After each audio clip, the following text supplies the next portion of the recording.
Very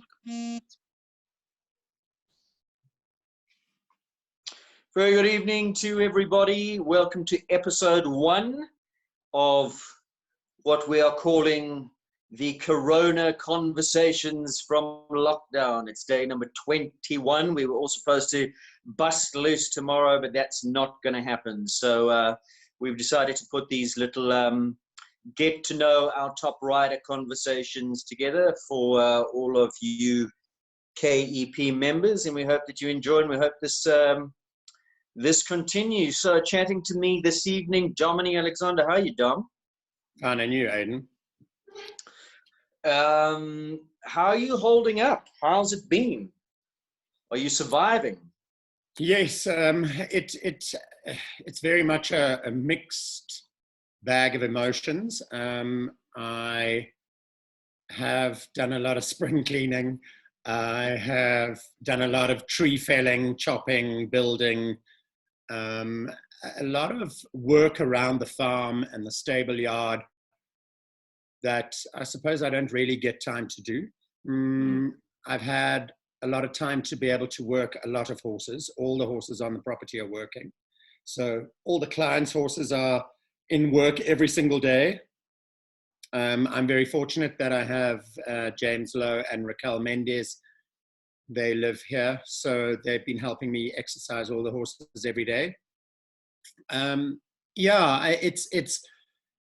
It's a difficult time because a lot of it has been beneficial, and I've managed to do a lot of work around the property, on the property, a lot of work actually even on my horses, because I'm always teaching and got time restraints, and now I don't really have a time restraint. So my horses have benefited greatly from it. I think that the most difficult thing for me is we're so used to having so many clients around, you know, and I now it's my family. Most people would say it's so nice that I don't have clients around. I mean, that would be a little bit of time to, time for myself. You missing them? Yeah, I am missing them. Yeah, I am. I have nice clients, and I think that I've been doing a lot of work with my clients online. So I send gymnastic exercises to them. They send me back videos of what they've done. I comment on it, then I update the gymnastic. So we do, I send out 2 different gymnastics in a week. I must say that everybody's been really good about it and sent me a lot of videos. The odd horse has to do a different gymnastic. Not everybody does the same one. I must say that my horses have definitely benefited from this time alone with me. And tell me, the clients Don, that stable at the yard, are they 25 messages from each client on WhatsApp every day saying, how's my horse? Have you given him the 3 carrots that he likes? Have you groomed his mane just so? All that kind of thing. We're really lucky because I think that all our clients at stable here are easy, and I walk around every day and I take pictures of them, and the horses are either lunge jumping or working on the flat with James and Raquel, or just free lunge, running around in the loose school. I send photographs of all the horses sort of every second day. So there's a lot of interaction and they get to see them. Aidan, we're so lucky. I mean, to say, am I bored? Definitely not. Do I not have anything to do? I have so much to do. I feel really sorry for my clients that live in a nice as their apartments may be, on the 3rd floor, with no garden. And what do? I mean, they can't do anything. They can ride a stationary bike or run a treadmill if they were lucky enough to get one beforehand. So we are super fortunate that we live on such a big piece of ground, Well, we're going to come back to this a little bit later, but the point of these episodes is that our viewers and equestrian fans and youngsters who look up to the top riders get to meet you, get to know you a little bit better. So I'm going to go right back to the beginning, because once upon a time, Dominic Alexander was a young boy. He had aspirations himself of being a top rider. He had his own heroes that he looked up to. So let's get right back to the beginning, your formative years with horses. Where did it all start? Did you come from a horsey background? What got you keen? Aidan, I'm from Zimbabwe. It was Rhodesia then. And then with independence in 91, it obviously then became Zimbabwe. And my mother had a riding school, or shares in a riding school in Borrowdale, where we lived. And my mother actually still lives there. And yeah, so we had horses at home all the time. We had a big property, and we had stables and an arena. And I was very fortunate that my mother was passionate about it. So she fueled my fire. I had lots of ponies growing up, and I was very fortunate. I had some very good trainers, and I had some wonderful ponies, actually. And then obviously moving from ponies to horses, you know, those days we rode everything with thoroughbreds. Everything came off the track, and the racing in Zimbabwe was very big. And, you know, at the end of the day, to buy a nice thoroughbred off the track was really easy. So that's where all the junior and the young adult horses all came from, were all off the racetrack in Borrowdale, in Harare. At what stage did you move to South Africa, and were you naturally talented as a kid? Did you have to work very hard? Did you always just have the feel, as they say? Aidan, I think that I think this is my God-given talent. I do think that. I think that I am. I'm very lucky that it is what I was meant to do. So every day I live my passion. I think that when I was young, yeah, sure, we all have to work hard. You know, you can't achieve anything without working hard and doing hours and hours and hours and hours. I mean, that 10,000 hours or 10 years, a book on Agassi, that was the whole thing. I mean, it does take that amount of practice. You look at I really enjoy reading the autobiographies of all the other top sportsmen and women, and the hours that they've put into it. You can't be top in any sport unless you put the hours and the blood, sweat, and tears into it. So, but it's also the hours correctly spent, though, isn't it? I mean, what did Gary Player say? Practice doesn't make perfect. Perfect practice makes perfect. So you always had your mom looking over you and correcting you, and you had that. Dom, at what stage did you? So you were a top child rider and a top junior rider in Zim. Yes. Yeah. And then at what stage did you make the move alone to South Africa, down south, as you Zimbos like to say? It's actually a funny story. I actually trained. I was an assistant racehorse trainer in Zimbabwe to a lady called Penny Fisher. Okay. To Penny Fisher, and she was a character of note. I mean, she was absolutely amazing. And my mother says that she blames Penny for all my bad habits. All came from Penny. Did you ride work? I rode work. I trained. It was amazing. And then most of the time I didn't go to school afterwards. You know, I was still doing my O and A levels then. And so I worked with racehorses. And then did you want to be a trainer? Was racing your thing? Yes, I really enjoyed it. Yeah, I enjoyed it. But then we had an owner, and her daughter, Linda Booth, actually John Booth that owns Solo Saddlers. Yeah. His sister, Linda. We used to train racehorses for their mother, Elsie Booth. And it was quite funny because we all landed up, I don't know, out one night, and we decided that it would be a good idea to let's go and see what Johannesburg was like to live in. And I'd finished school. How old were you at this stage? 18. Okay. So we packed our bags, Linda and I. We were not involved. We were just friends. She was older than me. And she had a nipple pink VW Beetle called Miss Tiddlypush. And we set sail from Harare to Joburg because she had her brother and family here, and I had nobody. So I kind of set up a little bit of a fallback plan A and plan B on the way here. And I actually went to a guy called Des Renault in Alberton, in Newmarket. Yes. And I trained Scandalous character, Dominey. Lots of scandal about Des Renault. And his That's daughters. for another story. Yes. And I actually got a job with Des Renault, and I trained for him. And one day we had a bit of an altercation at the racetrack in the morning. You weren't the only one. No. And I knew I was not standing alone there. But I decided that the horse didn't need to do fast work, and he decided that the horse needed to do fast work, having not been part of the preparation, and it was running on the weekend, on the Saturday. And I rode the horse, actually, and canted it down and did 1,200 meters slowly, or, normal pace, slow pace. And as I got off the horse, he hit me. So that was the end of my racing career in South Africa.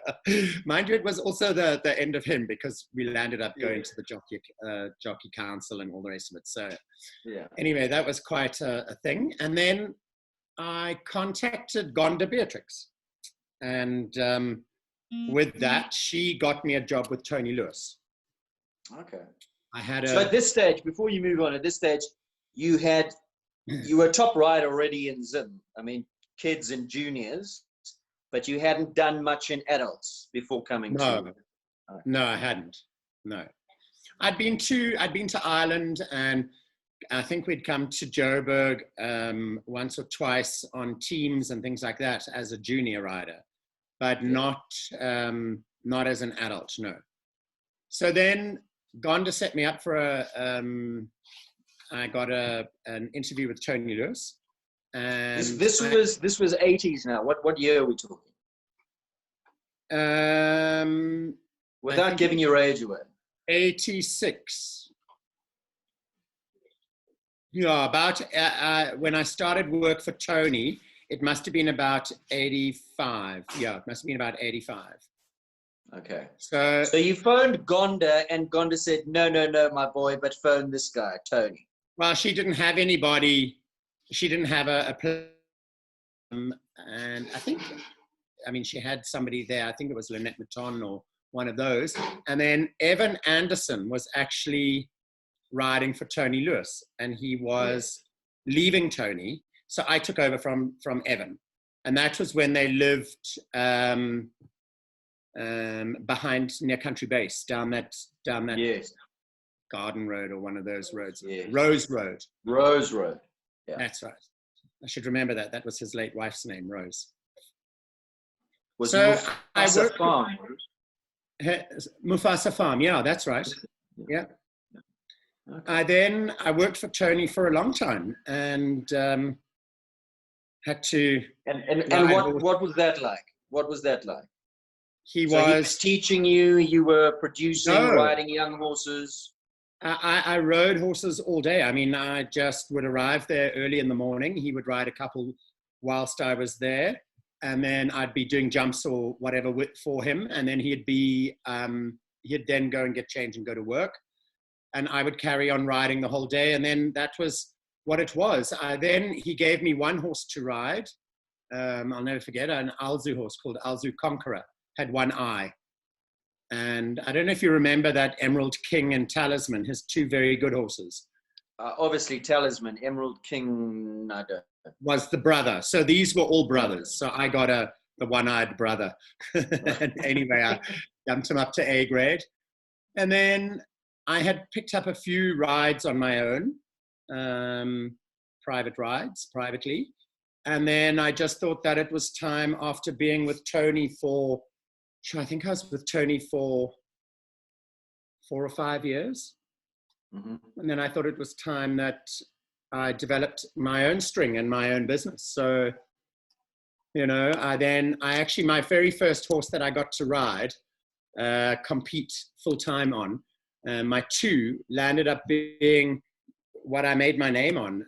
Best Endeavor, who was a Shah Abbas horse that belonged to a guy called Peter Ida. And he had stopped riding and didn't want to sell the horse. And it was stabled at Suains with Taylor, where Baby Farnham is now. Yes. And then the other one was a horse called Turf Kid, and he was by Green Country. And he was owned by Di Paul. And Di Paul, Di Paul's daughter, Melissa, had a very bad riding accident and was killed at Sappi Horse Trials at Inanda. And then I landed up taking over and riding, and both of those horses jumped up into Best Endeavor. I got my Springbok colors on. Turf Kid was, I mean, we used to laugh and call him my Bob T card because he would win 3 out of 4 classes at every show. He was a real speed machine. Amazing horses. So when you left Tony, where did you go? Did you then acquire your own property? Did you have backers? So for somebody who wants to make this a living, how difficult was that transition? Because that takes a bit of money. Well, I was really lucky that Peter Ida's horse was stabled at Suains with Taylor's. And I then started riding a horse for Suains with Taylor, Pit Special. And I started teaching from Sue's place off Maple Road. And that was kind of where I based myself. So I was very fortunate because Peter Ida, who owned Best Endeavor, he worked for BMW. So I then got a BMW Auto Bavaria sponsorship, and it enabled me to keep my horses in livery, which was really good. So I landed up having, I think, 3 or 4 horses at Sue's, and that's where I was based.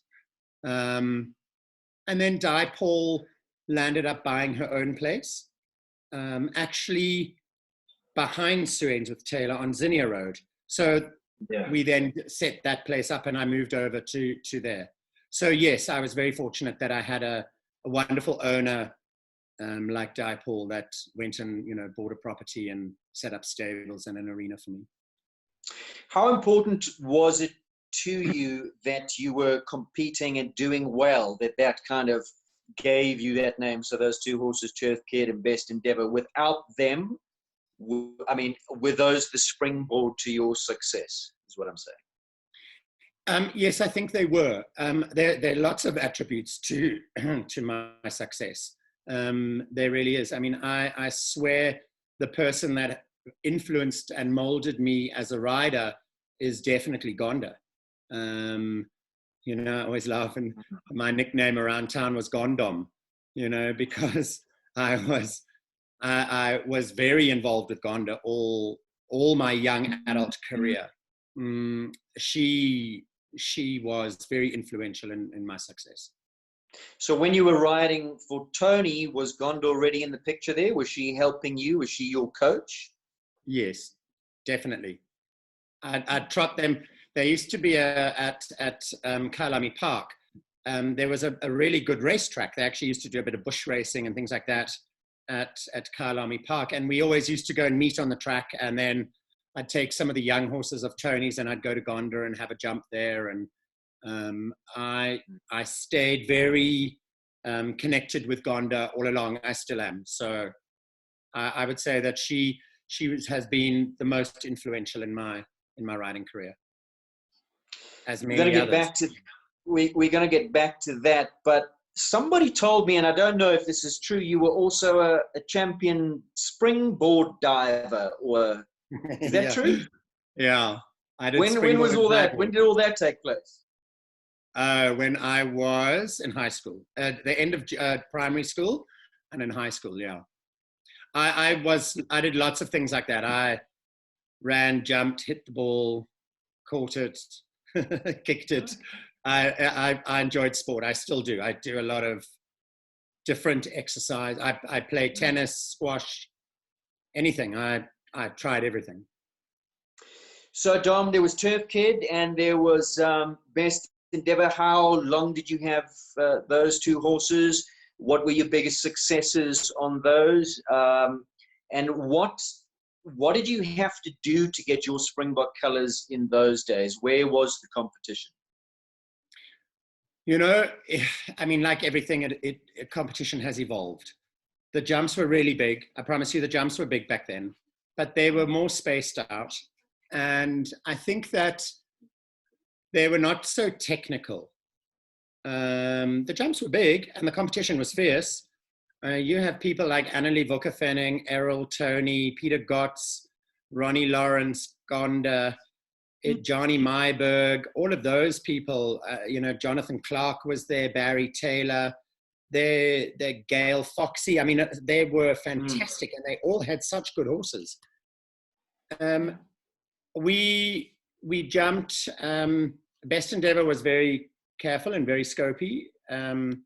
Maybe not the fastest, he was a thoroughbred, but I mean, that's why he clearly didn't win many races or any races.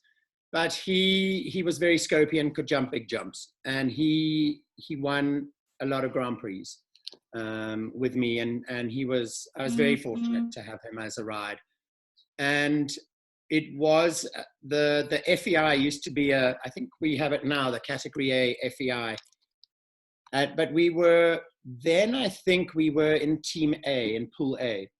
And I think we jumped over, it was an accumulative score like it is now, and it's over 3 days, and it was a speed round, a 2-rounder, and a 2-rounder. And I got my Springbok colours to jump in the final one of those. It was at Kyalami Park, in the Bob Charter Arena. And it was the same thing, same format, but it was all at a meter 50. Meter 45, a meter 50. I think we jumped against top countries, you know. The team, I was in a team with Gonda, Peter Gotts, Annelie, and me. You know, that was the team. And yeah, we had really, the horses were different back then. Do I think that my horse could win now? I don't think so. Yeah, that's what I wanted to talk about. So mostly you want thoroughbreds, and there has been this evolution of the sport and the evolution of the sport horse. And this debate rages as to whether there is still a place at top level competition today for the thoroughbred. What is your opinion? Do you think that because the courses have changed and we've gotten away from just pure dimensions of fences, that we're more technical, it's now more about what happens between the fences, that they would still have the scope to do the job? Because we just don't see them, and we don't know that they can't because people have just chosen to ride warm bloods, or have they chosen to ride warm bloods because the thoroughbred is now, for want of a better word, outdated? I think that the thoroughbred horse is the most unbelievable athlete. He was bred to do one thing, and he's done every single other equestrian sport at top level in the world. He has evented, played polo cross, dressaged, show jumped. I mean, they are absolutely incredible what they've done. I think what happened was that when we rode thoroughbred horses, they were big horses. They were tall.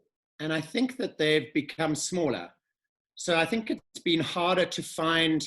I know off the top of my hat, the Fort Wood horses are nice big horses. So you see quite a few of those.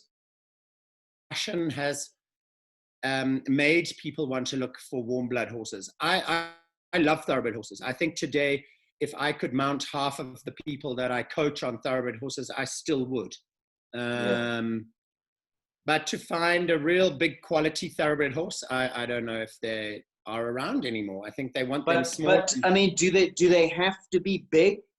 If they've got the step and they've got the size, I'm just talking about, okay, I'm not talking about thoroughbreds, but some of the best show jumpers we've ever seen were not huge. No. You know, Hickstead wasn't a massive horse. Japaloo was a tiny horse. Stroller was a pony. Yes, we've seen big horses, and big horses do the job. But also there's the flip side of the coin that you don't want them too big. No, you don't want them too big. Too big is difficult to contain.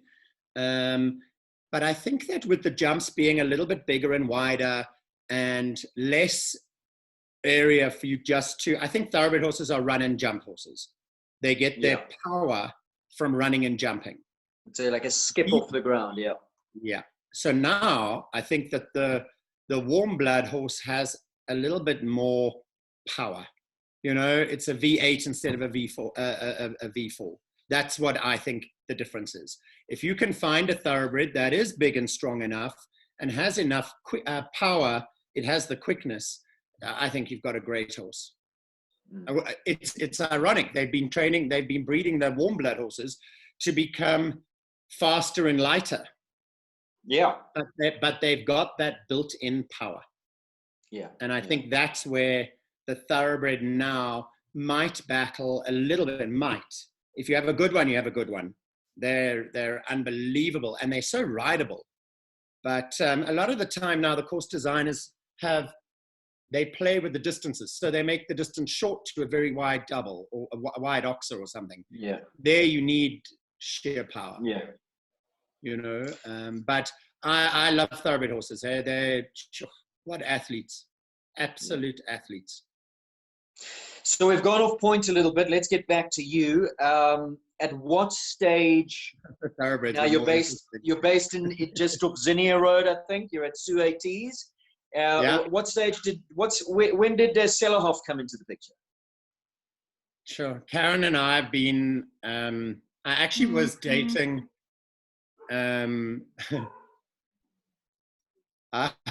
She's shouting at me now. No, I can see you looking over the kitchen table. Am I allowed to say this? I actually started how I got to Karen was I actually dated her rider, who she had. Natalie Hobday was her rode for Karen, not her rider. Natalie Hobday rode Karen's horses, and Natalie and I were dating. We dated for a long time, and that was where I would come here and I would ride the horses. Tadeus, Karen's big stallion that she imported, and it then when Natalie and I split up, Natalie went overseas, and then I stayed here, and then I helped Karen with the horses a little bit, it was so funny because we became really good friends, and I was then living with Simon Ainsworth Taylor, Sue's son, and we lived at the thatch cottage at the top of Ascot, where Sandy Manasseh is now. And so I then moved with Simon to Lone Hill. We had a townhouse there. And then, after that, Karen and I had been seeing each other for a while now. And then, the next step was to move in. So you fell in love, and the rest, as they say, is history. Is history.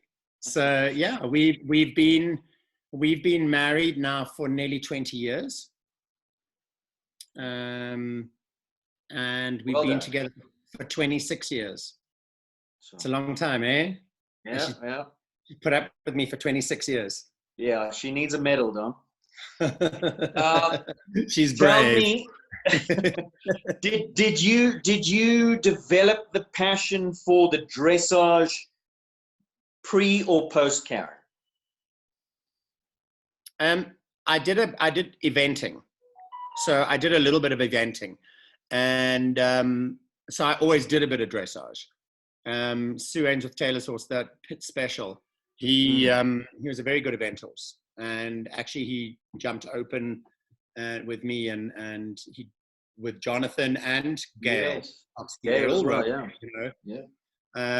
So I did dressage from him, and then obviously it developed more and more with being here with Karen.